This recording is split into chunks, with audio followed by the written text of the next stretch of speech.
MLA Danam Nagender కు high court నోటీసులు జారీ చేసింది. దానం పార్టీ మారలేదని తెలంగాణ అసెంబ్లీ స్పీకర్ తీసుకున్న నిర్ణయాన్ని బీజేపీ ఎమ్మెల్యే మహేశ్వర్ రెడ్డి హైకోర్టులో సవాల్ చేశారు. 4 వారాల్లో వివరణ ఇవ్వాలని దానం నాగేందర్ కు హైకోర్టు ఆదేశాలు జారీ చేసింది. విచారణ వచ్చే నెల 16కు వాయిదా వేసింది కోర్టు.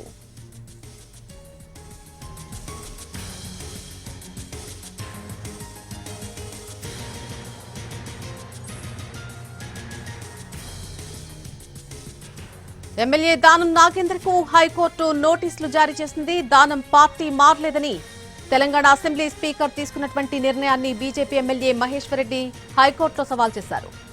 4 వారాల్లో వివరణ ఇవ్వాలని దానం నాగేందర్ కు హైకోర్టు ఆదేశాలు జారీ చేసింది.